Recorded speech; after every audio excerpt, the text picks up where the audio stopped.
Welcome to Power of the Tribe podcast. My name is John Connors. I'm the founder and head instructor of Connors Martial Arts here in Norwood, Massachusetts. We teach Brazilian Jiu-Jitsu, Muay Thai kickboxing, and mixed martial arts. The theme of our podcast is Power of the Tribe. If you want to make a positive change in your life, you want to lose weight, gain more confidence, whatever you want to do, if you find an effective tribe, it can make it so much easier. If you want to make any of those changes and you live in the Norwood area, come down and see us and we'll help you out.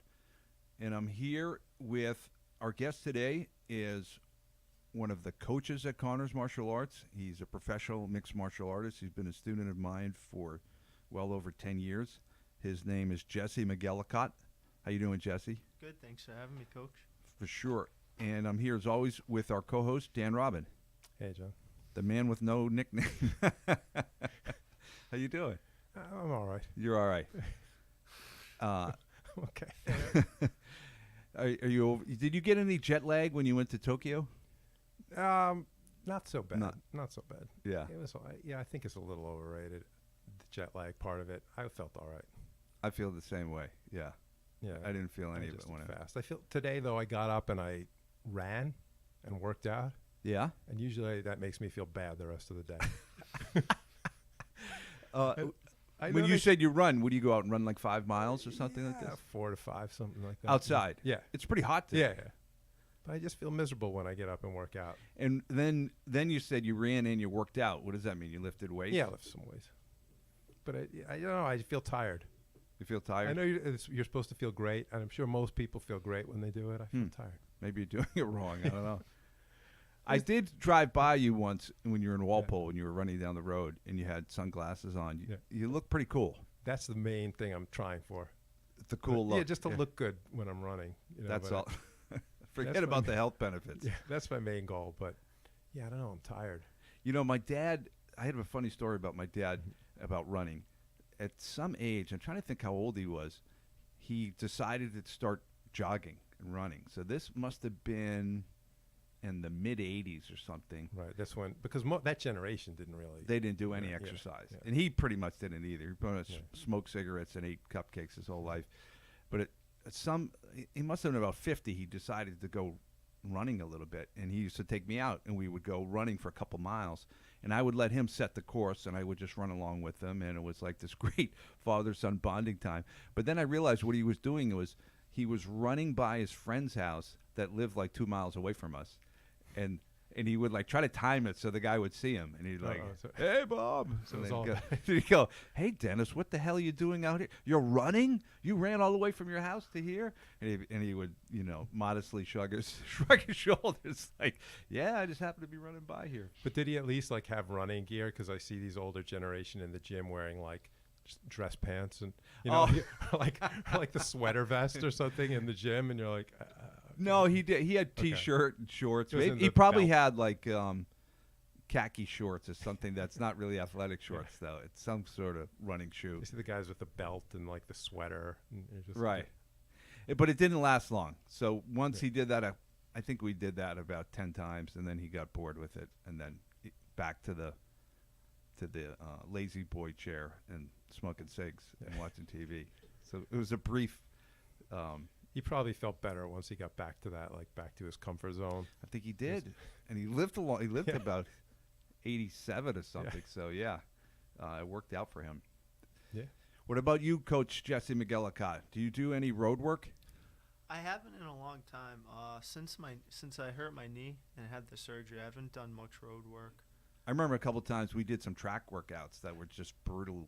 Those were an awful workout. Those were horrible. Like sprints? Those were horrible. Yeah, we had a whole thing that you would just feel nauseated and awful, and you would. That was probably the last time I ever went to a track. It just scarred me for life.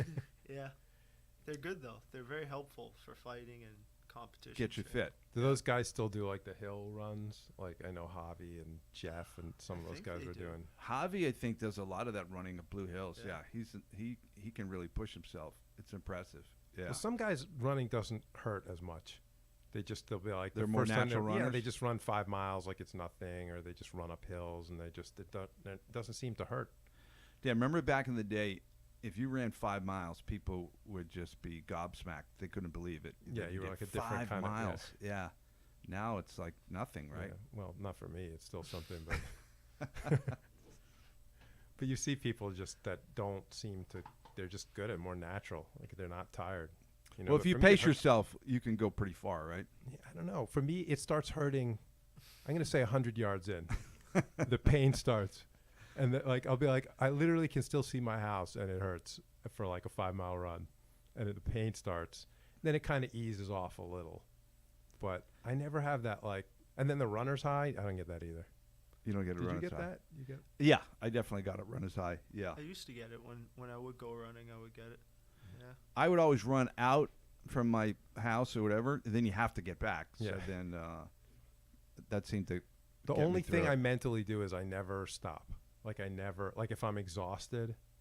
Oh, I never ne- I- stop? yeah, Yeah. I never ever allow myself to be like, you know what, I'm walking it in, or you know, or I'm taking a break, or I'm gonna just Taking a break makes no sense yeah, to me. Doesn't Because if help. it's if it's that lousy, let's just get it over with as Yeah. fast as possible. Yeah. So, Coach Jesse, one of the things we like to do on the podcast is tell our origin story, like Cool. when Peter Parker got bit by a spider, radioactive spider, became Spider-Man. So, you started training with us pretty young, 15 and a half. 15 and a half. Yeah. Almost You still 16. sound young when you throw the half. I That's know. always a sign. Nobody Yeah. says that. How old are you? I'm 56 and a half, you know.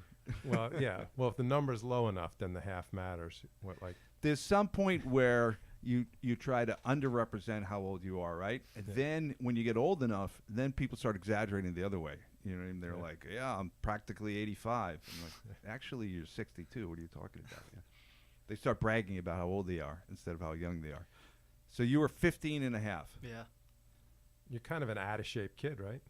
At the time. I was a little overweight. I was doing a lot of powerlifting on my own, though. I would do a lot of weightlifting, so I probably was You're doing powerlifting where? In your house? in my our spare room. In my your house. spare room. Yeah, I had. I'm sure your technique was spot on, right? That's probably why I have a lot of shoulder injuries now. I think. Yeah, I was able to move a lot of weight though. I don't know how. More than I can now. You were Very stronger good. at 15. Yeah, through sheer. I think. Well, willpower weightlifting and stronger. Yeah, Yeah. weightlifting stronger. Yeah. Definitely. Now I'm applicably way Yeah. stronger. Yeah. Now you're effectively way Yeah. stronger. Now when I you can put your actually hands do on something. somebody. Yeah. Yeah. So, when did martial arts just come into your point of view? When did you see it and have an interest in it?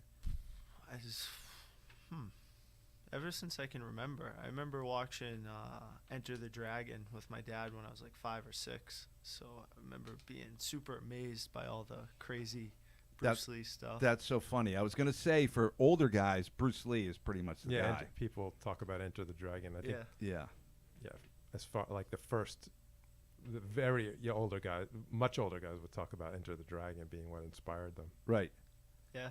Yeah, my dad was obsessed with he like wanted to be Bruce Lee. He had like Yeah. nunchucks and would do crazy. He was have a few nunchuck guy. Yeah, have a few beers and then start practicing. So, so did, That was the Bruce Lee method. Have a few Yeah. beers, loosen up. So did, if you, yeah. So did you? That might have actually been the Bruce Lee method. But did so when I started too, I didn't like. Did you just happen to go to John's with effective MMA training? Like for me, when I was talking about my origin, I had the same thing where I was at a school where they teach nunchucks. Yeah. And they teach like I didn't know, I didn't know where Yeah. to go. So did you just luck into a gym where they were teaching things that were effective, or did you research it? It was kind of luck / fate.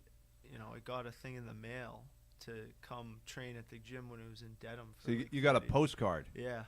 I somehow came up with this brilliant marketing scheme to send out postcards throughout the neighborhood. right. And I forget what was on the postcard. I think it was you. You were neon belly on Steve Whittier. Yeah. Like with like your like a Right. collar and a sleeve grip.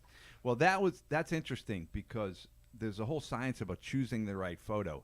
You have to find a picture that kind of tells a story but isn't too convoluted, too complicated, right? Because if you Yeah, have too somebody violent in a or closed something, yeah. guard, they'll be like, what the hell is Yeah, that? yeah. What are they doing? Or, the audience if it's too violent, they may identify with the person on the losing end of the photo, and then you're just you're pushing people away. You know, like, instead I of don't want getting that them. to happen to me. Right, Right. right. So the knee on stomach, it's like, oh, this guy's obviously winning, and it looks kind of cool, but it's not too deadly. Yeah.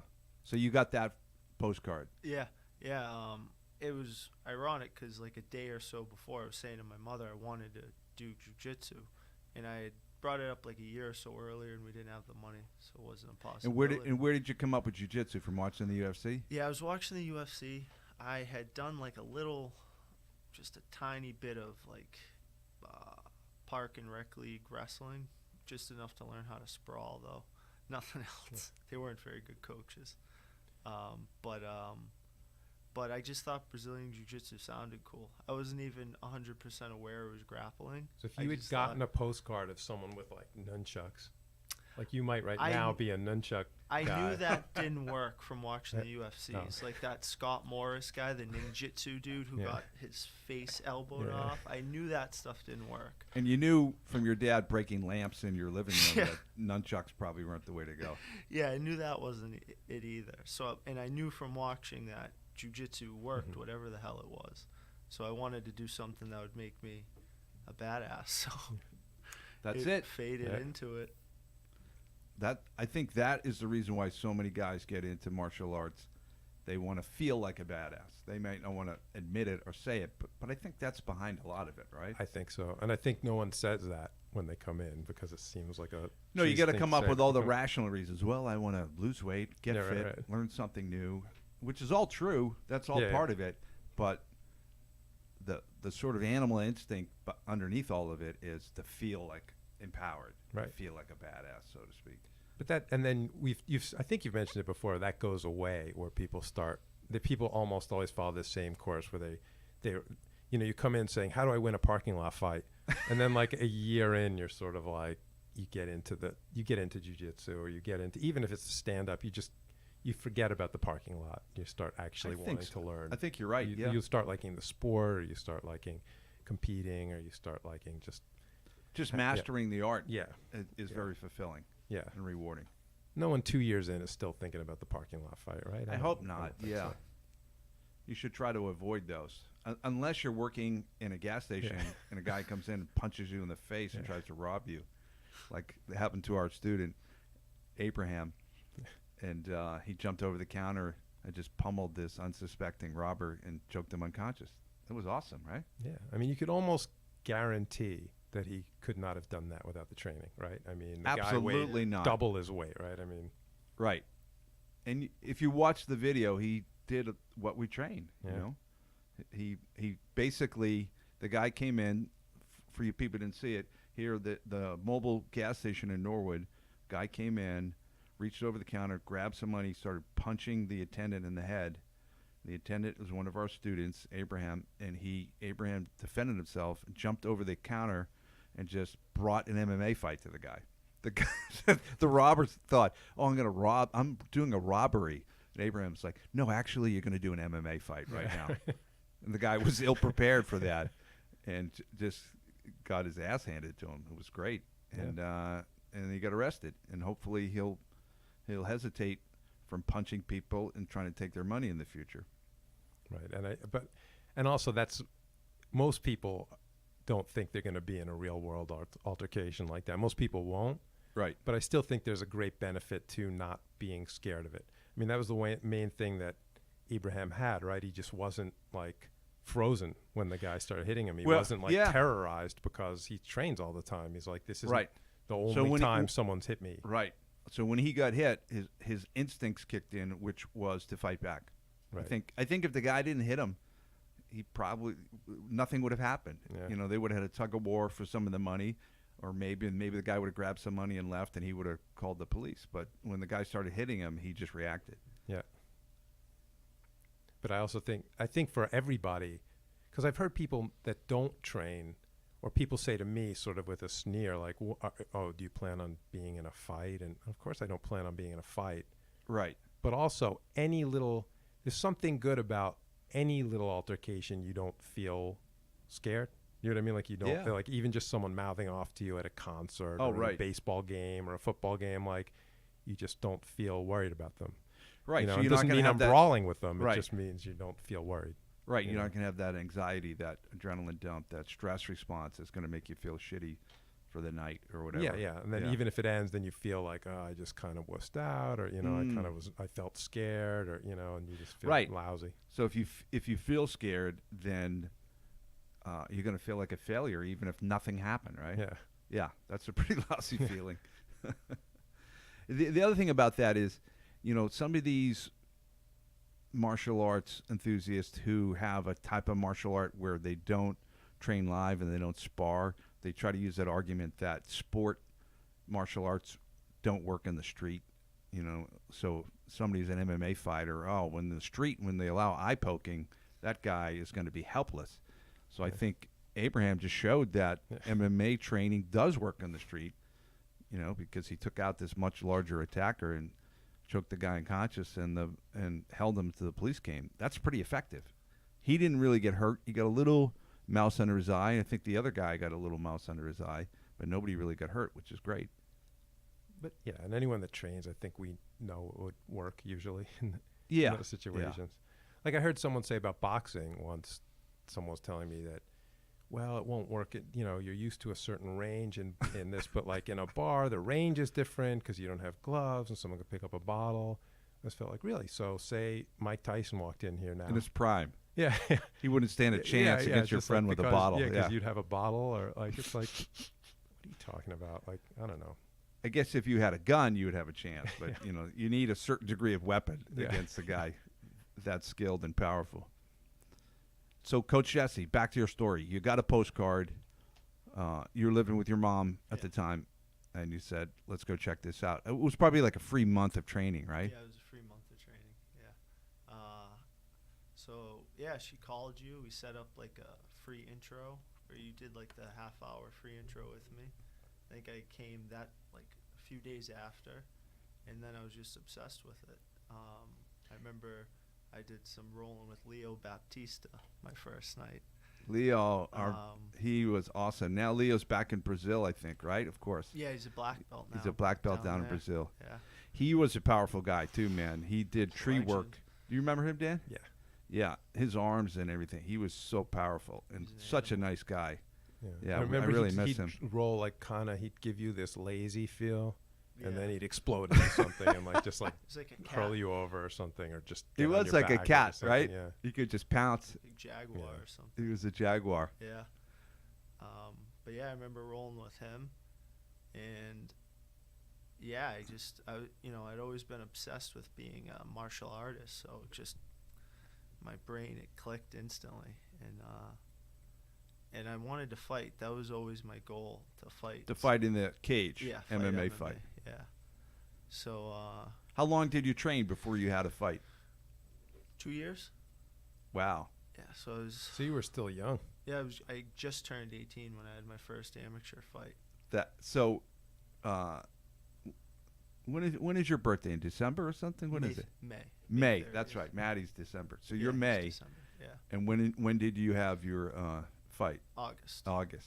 21st. Who was your almost. first fight? Garrett Morrow. Oh, right. Garrett in Mo New up in Hampshire. Combat Zone. Yeah. That was, Combat Zone is still going strong. Actually, Yeah. Calvin Cater, who runs that and owns that now, he just sent me a message. They have another event coming up, I think in September. He was looking for fighters. Oh, nice. Yeah. And he's doing awesome. He fights in the UFC. He's doing great. And he's running that promotion. And they were in Rockingham Park, right? Yeah, the dog track, right? Is that what it was? I think so. Think Right. And who was the guy that Dave George ran Dave it? George, yeah. Yeah. And so Garrett Morrow, and he was a big, strong guy. Yeah, he was. That's what I remember. Yeah, he was a big, strong guy. I think he was my age now, so he was like 27 or 28. And you were 18. Yeah, when I fought him. I have the memory that they thought that they were feeding a lamb to a wolf. They totally did, because he had all the bodybuilder muscles, and I have the little bit of extra skin, and I don't look all jacked. You have extra So- skin because you were heavier when you were younger. Yeah, I was. I think my heaviest 300 pounds. Okay. Yeah, And then what? And you fought at 205. 205. Yeah. So Yeah. that's almost 100 pounds. That's a big difference. Yeah, And you had that kind of baby look. yeah, Yeah. yeah. I still had the baby face. So yeah, I don't think they expected much from me necessarily. And until you the fight expected to win? started. Did you go in with like huge confidence? And I had no doubt in my mind I was gonna win. It was more like an afterthought. I don't even really remember thinking about much.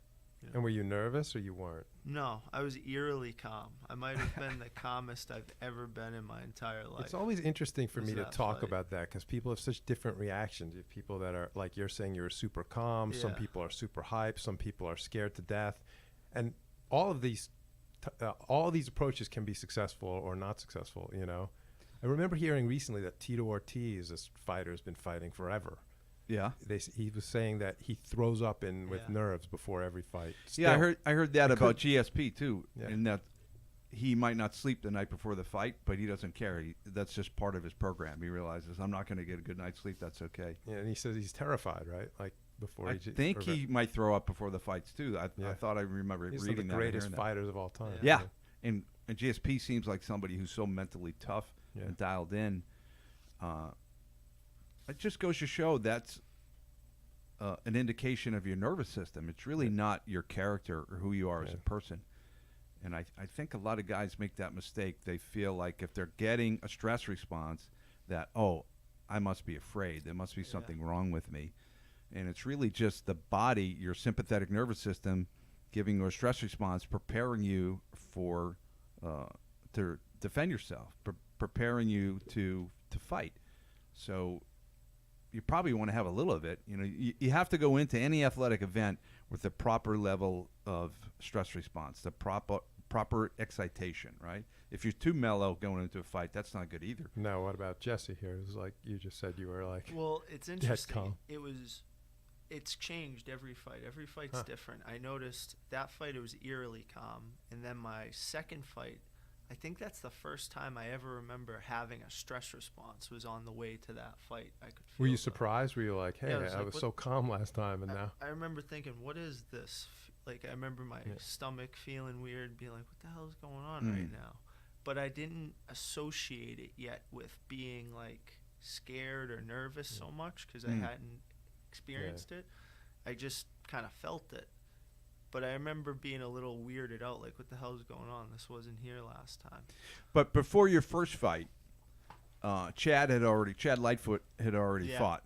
So I bet you're used to training with Chad, and he's fighting a pro and having success. So you must have felt like, oh, this should be a piece of cake for me, right? Yeah, You think that influenced you? I think so, because we would have wars back then. We would Yeah. try to kill each other. So you felt like you could hang with Chad, so why Yeah. can't I hang with somebody else? Yeah. Yeah, I wasn't too intimidated by the other guy, even though they thought I should be. Right. Chad's a badass, so all the training we did, made me very confident to fight the guy. I think, though, it might have helped me the second fight, the little bit more of a stress response, because that's the one where I choked the guy out in like 30 seconds. That was up in New Hampshire someplace That was as well. up in New Hampshire, too. What was that group? AFO. That was AFO. Pete DiLorenzo, Good the grief. leather coat guy. Yeah. What was the town? Bring him- Grantham, Grantham. New Hampshire. It's up there, man. Right? Yeah, it was. Is that New Hampshire or Vermont? New Hampshire, but it was getting pretty damn close to. I think if you drive up to Stowe, Vermont, Grantham's on the way. It's at least a couple hours away. Oh yeah, right? it's like 2.5 hours away. Yeah. It was a hike, and it was like pouring out too the night we were going, so it was a little bit of an ordeal to get there too. But yeah, I think maybe that might have helped me out in the second fight, having a little bit more of the like antsy energy a little bit. Mm. Like I think I had just the right amount of a stress response, like the perfect amount for that one. Because I don't even remember thinking anything, and all of a sudden the fight was over, and he was asleep on the canvas. before I even was like, what That's the a very hell's cool going way to on? win, right? When Yeah. the guy not goes be to sleep. not be hurt at all. Yeah. And, yeah. Yeah, I think he kicked me in the nuts once, but I didn't even feel it. I heard some guy from the crowd yelled out, "Oh, that's low, that's low." And I remember thinking, what's he talking about? I didn't even throw a kick. Crazy bastard, because I was so like just in the fight, I didn't even realize he had kicked me in the nuts. And then I think I hit him with a few jabs, took him down, and choked him out pretty quickly after that. What I remember from that fight, other than driving all the way up there, who was with us? Matt Tullis, Matty and Anthony Minor. That's right. So it's me and these young guys going up there. They're all 18 years old, probably, right, or something. I think Matty might have been like 15 or 16, and Anthony was probably like 17, I think. And I think we were a little clueless. So we drive up there, Dan, and they have these makeshift locker rooms, and we unwittingly we go into the wrong locker room, and we sit next to the guy who's going to fight, and somehow we didn't. You didn't even know who he was. We didn't know who he was. We somehow didn't see him, and then these guys start talking trash and joking and laughing and everything, and then the promoters came over and they said, "Could you please go back to your locker room? You're upsetting the opponent." Like, so I think we had unwittingly psyched out the guy a little bit just because we were disorganized, didn't know what the hell we were doing. Yeah, it seemed like this strategy to get into his head. We're total strategy in his head by accident. Yeah.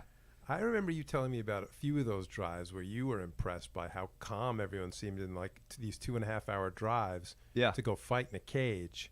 Right. And everyone's just like laughing the whole way up and like just talking, laughing. That seems to be a really like, great way to do it. Yeah. If you can do it that way, it seemed to really work, right? Yeah, definitely. I think we were so calm too because it was just kind of like a normal part. It wasn't that weird that we were doing it. We were doing it so much. It was like, I think that's one of the reasons we were able to It was a little routine. Yeah, it was just like, oh, this is just Saturday night. This is not a big, crazy deal. And then it was exciting. You were at the beginning of your career, so you're just looking forward to everything. And it was all new. It's all new. Yeah. And I think you saw a larger career in front of you. So when you do that, you feel like it's just another step, another chapter in what you're doing. It's not going to completely define you. So even if you lose, it's not the be-all, end-all. Exactly. Yeah. Yeah. That's a big part of it, too. Like, in, like, the dull, boring moments and, like, the drives or backstage at the locker room, seeing the bigger picture, like, this is cool step on the way to, like, the UFC or a bigger show like that, or World Series of Fighting when we fought there. I don't think people realize that when you're an MMA fighter, it's a very weird situation. You're in the locker room and you get sort of quarantined. They sign you in and you can't leave the locker room. And they're not real locker rooms. They're generally, you're stuffed into a room with other fighters, other trainers. You're crowded in there, can't move around. You're really, really hard to warm up properly. And you got to sit there and wait for hours. And then all of a sudden they come in and they go, now it's your time to go. And you got to go. Yeah. So it's a really strange environment. You're sitting around waiting, bored out of your mind for hours, and then all of a sudden you got to go out there and you got to get in that cage and fight. So it's very challenging, I think. But to Jesse's point, I'm thinking it's super stressful. But if you're doing it every Saturday, you know, you're sitting, even if you're not fighting every Saturday, but you're sitting with someone else that's going to fight, or you're just always going there, and you're always sitting in a locker room like that. You're always seeing someone get called out, and you're always seeing someone have to jump up and get ready immediately. Maybe that helps deal with the pressure of it. It makes it not as much of a event. You know what I mean? Now, let me ask you this, Jess. How do you feel you've changed? I know you were a young man when you came in. You were 15 and a half. How old are you now? 27. 27. Yeah. So your prefrontal cortex has been completely formed, right? Do you think you're a different person from when you first came in? Has your prefrontal cortex completely formed? Not sure about that yet.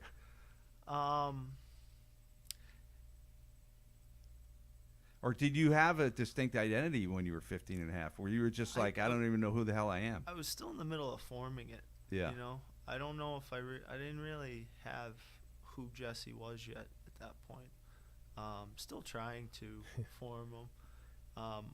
But you went early on. You went through a phase, right, of coming in like 6 days a week, right? Like this training overtook you more than most people. It was like this main thing in your life, I think, right? If you're coming in 6 days a week, and that's when you got better. I just remember Jesse going from, we have this kid in here, basically go light with him. He's 15, and like really fast. He got like much better. Right, became one of the better guys pretty quickly. Yeah, really fast. And I remember talking at the time saying he's in all the time and he's just getting better really quick. Yeah, I was obsessed with. I wanted to be the best. I wanted to. That seemed like the best way to do it was to train as much as humanly possible. I think I would do like 2 a days most days too, if it was available, because we didn't have as many classes as we do now then. But I would come in and help John with lesson, like anything I could to get as much rolling in as humanly possible. Yeah, I think you would help me sometimes with private lessons. Yeah.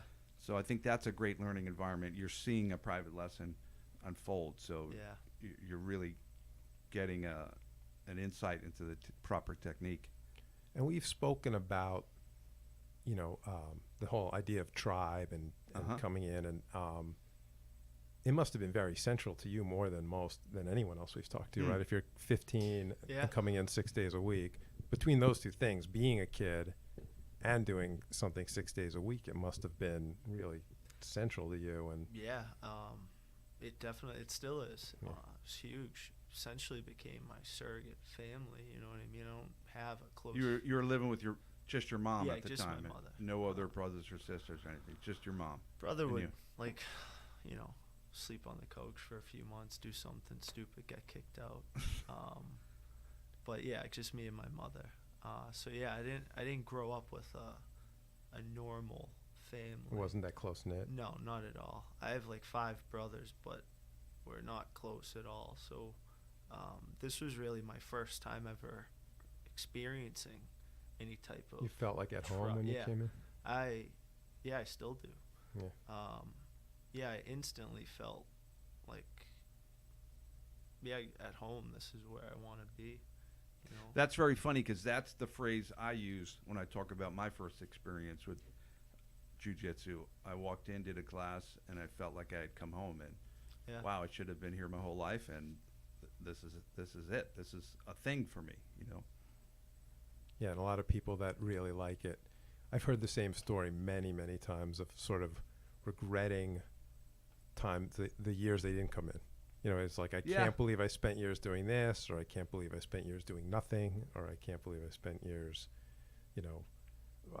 going to this other kind of school that now I regret, so I've heard that story a lot of people that just wish they came in earlier, or even they just wish they got off the couch and got themselves in.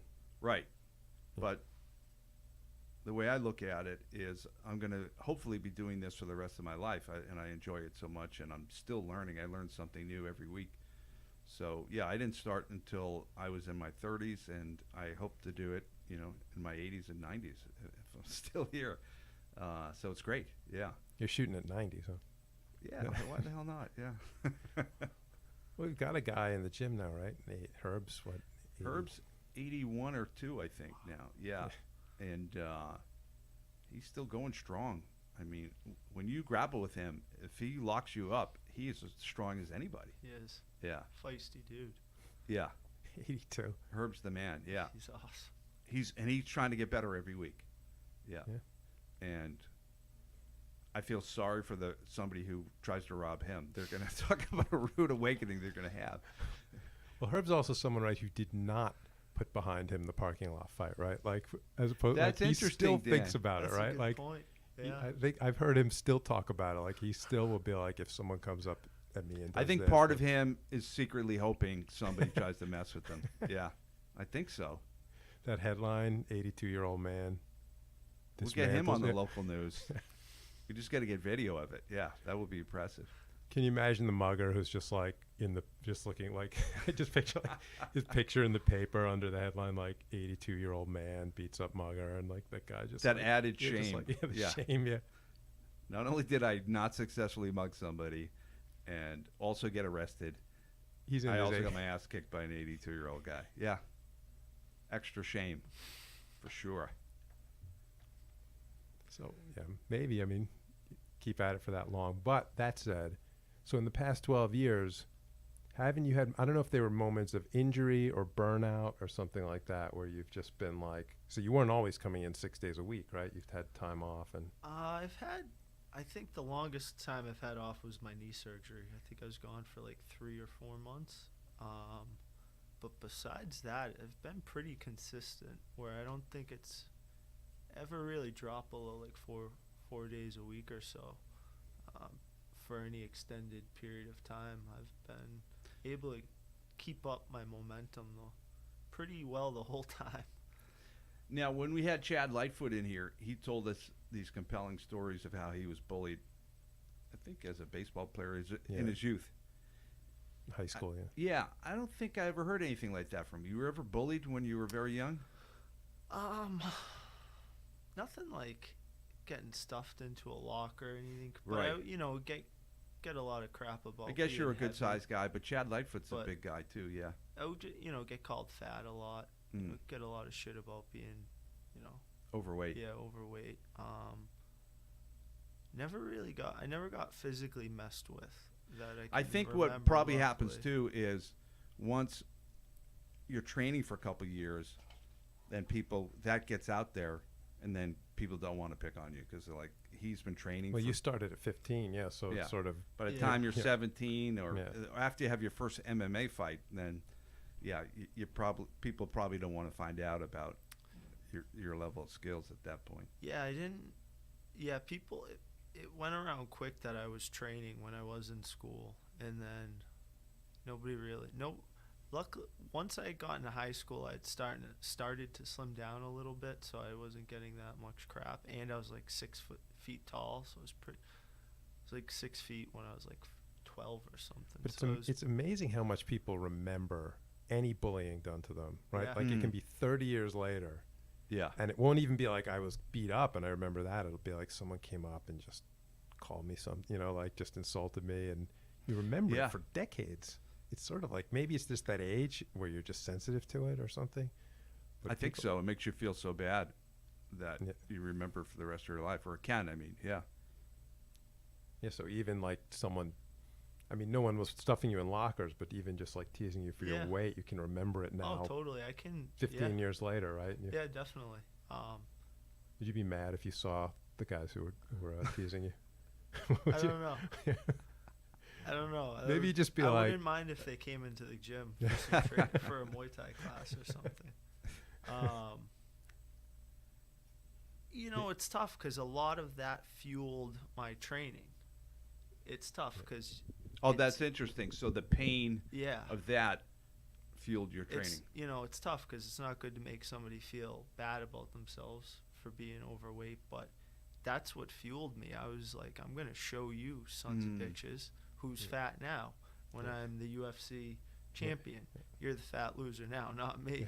That was a lot of the fuel for what I think that's interesting because if a person's a little overweight, but life is good, if I'm a little overweight, but I have a nice wife and I make a nice income or whatever, there's not a lot of impetus to get in shape, because if you're going to get in shape, it's going to require some work, a little bit of pain, and a lot of people decide not to do the pain if they don't have to, right? But if you're in a position where you're hurt, somebody ridiculed you, you have the psychic hurt, or if something happens in your life where you're like, I got to show these people, or if you get romantically rejected, maybe that's probably a time when people really start to get back in shape because they do feel like they have something to prove. I totally see that. If you have that pain, it's not always a bad thing. You can use that as energy to transform yourself and get in better shape and make some changes. If you don't have any pain at all, it's probably hard to do, right? Yeah. You almost need the pain of there's always going to be a little bit of pain in transformation, so you need an equal or greater pain just to power you through it. Yeah, pain or at least discomfort, or you don't Right. like something about yourself, or you don't like that you feel uneasy. That's the don't feel tricky thing, right? Yeah. Where we're trying to tell people you're perfect the way you are, and they are, and don't worry about it. But if you're too content, then it's going to be hard to change, right? Yeah. You need a little bit of discontentment in order to change. And like you said, Jesse, you were going to show them you had something to prove. Yeah, yeah. That was a very, even now it's still, even though it's been 12 long time, it's still a huge motivator. So, like you said, it does keep going, but it's very strong. Your brain. I don't. Yeah, sorry. No. I just say your brain is strange that way, in that, like, we all know you can like revisit something embarrassing that happened 10 years ago and feel like the embarrassment. And feel it like you'll Yeah. actually maybe get an adrenaline rush, or like you can remember someone saying, like, if you're maybe not talking about it right here on the microphone, but like if you're sitting alone and like really remembering someone make fun of you like 15 years ago, Yeah. you can still feel bad. Like you can suddenly get that rush of like feeling either angry or sad or like embarrassed, or it sticks with your brain. Your brain doesn't throw these things out easily. Like you were saying too, how you need the pain of one thing to help get you through the pain of the transformation of. For me, there wasn't even any pain of any doing it wasn't even painful. The transformation wasn't painful. There wasn't any pain because I was so motivated from the other thing. It was like, this is all gonna be very worth it when I have. And I think there's a want, lot of rewards when you feel yourself getting more powerful in every sense, like huge. physically stronger, but you're getting this mastery of this martial art. So now you're this 17-year-old kid, and you're taking grown men, and you can handle them because you've developed your skills. That's got to be a great feeling. It must make you feel wonderful and confident, and give you a sense of pride, I imagine. Yeah, it was huge. I can still remember the first time I submitted. I can remember the first submission I got and who it was. I don't remember his name, but yeah, he what was was it? Wasn't me then. It was a Was it Dan? no. It was an Americana paintbrush from Side Control. I can't remember the kid's name. I guess he could be like, he was probably my first like nemesis at the gym. I hated him. It was redheaded kid. He was older than me. He might have been 18, and I was 15. So he was just a little, just a little bit ahead of me, like stronger, just naturally from being older. And he'd been training longer, and I remember he used to just beat my ass because I was new. I didn't know anything, and he would just torture me. But then he would only train like maybe three times a week. But I was there every day, multiple times a day. And then finally, I would just attack him like a wombat or a honey badger or something whenever we would roll. And I remember I passed his guard somehow. I probably just ripped his legs out of the way, and I got him in Side Control. I got him with the paintbrush, and I was like, holy shit, this is awesome. It felt like magic or something. It was amazing. And then we slapped hands, started again, and I tapped him with it again, and it was like, this is the coolest thing I've ever done in my life. This is amazing. Very cool. And that was... And what was his reaction? Was he discouraged? He didn't really say, you know what I mean? One of those just like shook his head after, and we just slapped hands. That's good. But I don't think I think he was annoyed with the power dynamic shifting so suddenly. That's interesting. Yeah. It's almost like you moved up the social ladder in the gym against him. That's what people find the most painful, is that little shift in the pecking order. Yeah, I don't think he thought like, it was just in his head he had been there longer, so he should automatically still always have that higher standing. He didn't just because he started at some date before you started. He didn't understand that it doesn't matter if I'm working harder and training more and just putting in more hours. Yeah. It doesn't matter when you started. I'm going to catch up and get better. People have that overly simplified idea of, if I just put in the hours, I automatically get better. And I think, who's that author? Malcolm Gladwell popularized that concept of 10,000 hours. If you put that in, then you become an expert. And it's obviously a huge oversimplification. You have to practice, but you need deliberate, conscientious. The quality of your practice really matters a lot. I heard another concept. A guy called it the OK plateau. I don't know who coined that term, but a lot of times we develop a skill set where it's just good enough, then it doesn't matter how many more hours we put in, we may not get better than that. And the example is driving a car. So some people get to the point where they can get from their house to their work and back, and they don't really get any better, and they can do it for decades. And some of them can drive a car for decades and be below average at doing it. So it's obviously not just the amount of time that you put in. You need a certain amount of deliberate and structured practice. Yeah, that's true too. Yeah, it wasn't. I was just randomly. I was obsessed, so that helped. You know, So your whole mind and It was- emotions were locked everything into was getting better. jujitsu. You were looking at. Did they have YouTube back then?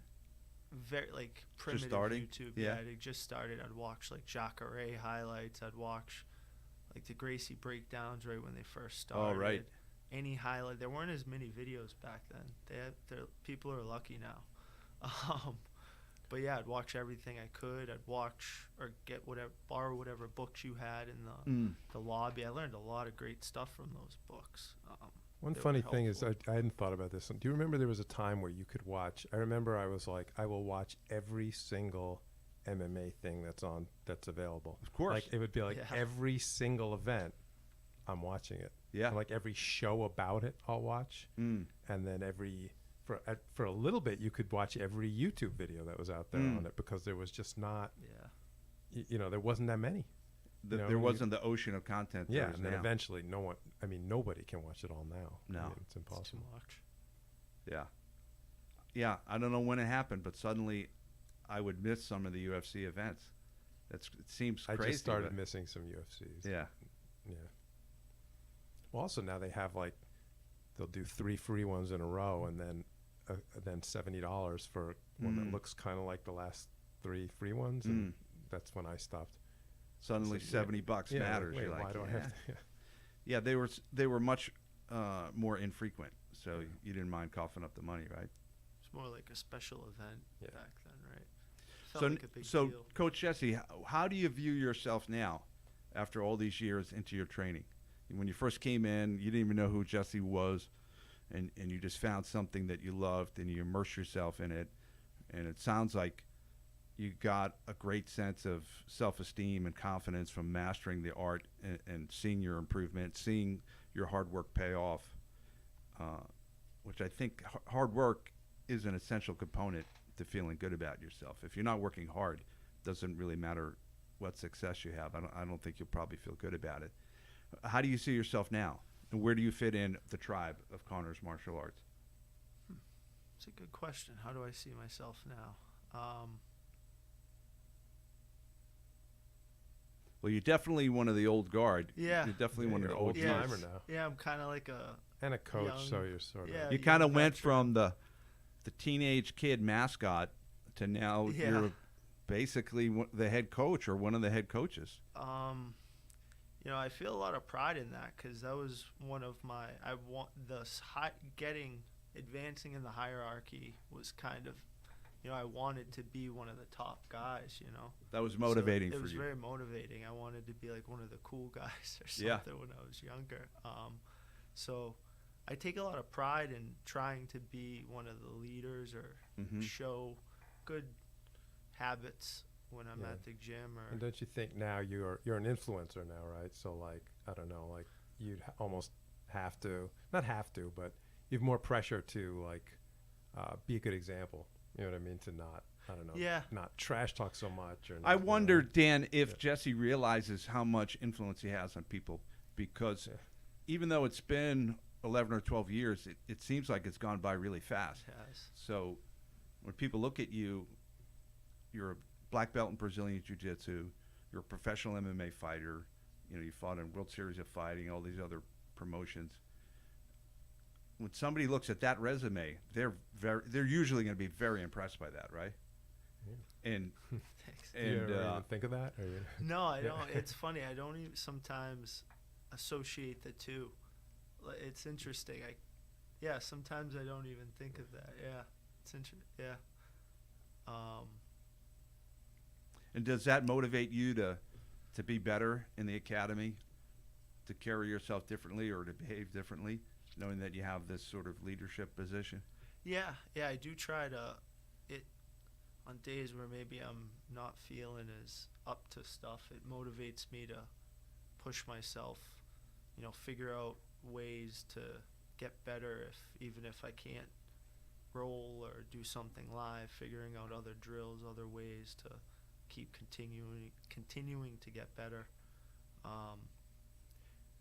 It's been helpful. It's helpful to my training because it makes me hold myself to a higher standard than, because it would be easy to get kind of lazy at this point, because I've been training almost 12 years, almost 7 days a week for pretty much the whole Right, time. so you kind of answered those guys who you thought initially, I'm going to show these guys. Yeah. You kind of have shown them, right? Yeah.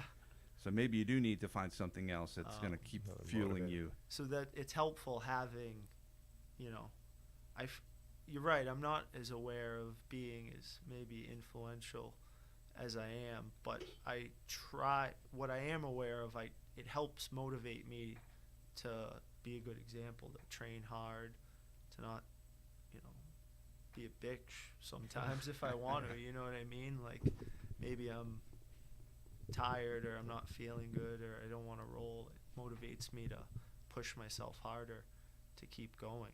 I remember one time I was doing one of these awful CrossFit workouts, and I was in the middle of it, and I started to feel kind of nauseated, and part of my brain started saying, you don't really have to do this. What? You've done enough for today. And I was halfway through. Yeah. And then I looked up and I saw my name on the wall. And I was like, God damn it. Yeah. Now I have to finish this thing with gusto, Well, that leads right into what I was going to say, because, you're obviously a huge inspiration and a role model for me. So you don't bitch out. You're always, you know what I mean? You don't even, could be 300 degrees in there and you wouldn't even be able to tell by the expression on your face. You'd be rolling hard all the same. So seeing you give that demeanor, you know what I mean, of always training hard, and the even better, mentality of, That's right, Dan. Did we explain this to you? We came up with this phrase. It must have been Jesse and I, and probably Matt Tullis too, where we have this phrase called even better.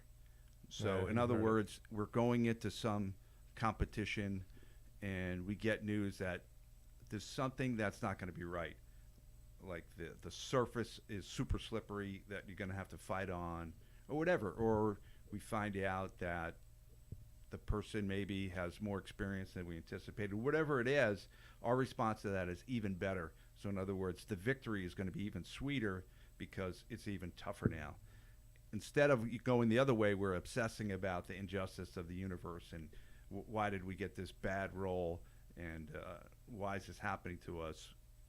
If you approach things with that idea of even better, it only empowers you. It's a good idea. And that obviously applies a lot more than fighting, right? I think you're right. It can apply to everything, right? All hardships, right? Right. Any negative result or perceived negative result you get, if you approach it that way, even better, it can fuel you instead of discourage you, for sure. Yeah, I use it, not just in fighting, like you said. I use it in everyday life, because my natural inclination is to go the other way, is to start, getting pessimistic and... start cataloging all the shit that's going wrong. Damning the universe for giving me shit. So that's huge for me, because it if like I said, the natural way, it's bad, so...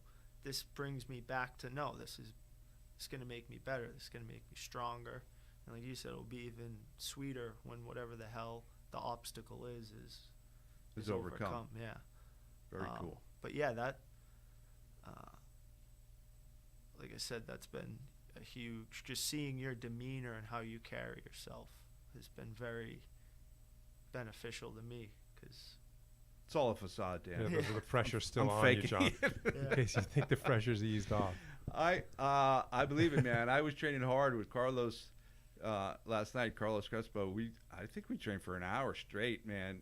And it was that type of sweating where it's almost embarrassing. Like, we left so much sweat on our area of the mat.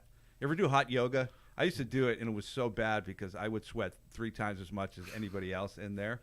And you ever do that? Yeah. Yeah. not a lot, but yeah. You're not. How are you at sweating? You're not a big sweater, right? Average. Average. I don't know. That's great, man. So what is your future plans? We're going to get back in the cage, Jesse? Yeah, that's the plan. November is what That's the plan. I love it. my mind is locked into. So November for fighting, and then I'd like to do a little maybe grappling, just to kind of think get that's the a great idea. competitive juices going again. How about you, Dan? Any plans of getting in the cage anytime soon? Not so much. I mean, maybe November. Maybe you could get a job at a gas station and just giving everyone dirty looks when they come in. You might get a chance to use your skills. Yeah, I'll just avoid Abraham. Abraham's the man. Yeah, I'm so happy that he's safe and he performed brilliantly. Okay, I think that's enough for today. Jess, thank you so much for coming in. It's a real honor to have you here. Dan, thank you so much. Sure. You're brilliant as co-host as usual. And folks, this was Power of the Tribe podcast. Thanks for listening. Please tune in next week. And if you're interested in Brazilian Jiu-Jitsu, Muay Thai kickboxing, or mixed martial arts, please go to connorsma.com. Check out our website, or you can just come down to 180 Cary Place in Norwood, or send me a message on Facebook or Instagram or the usual things. And we'll see you next week. Thanks so much.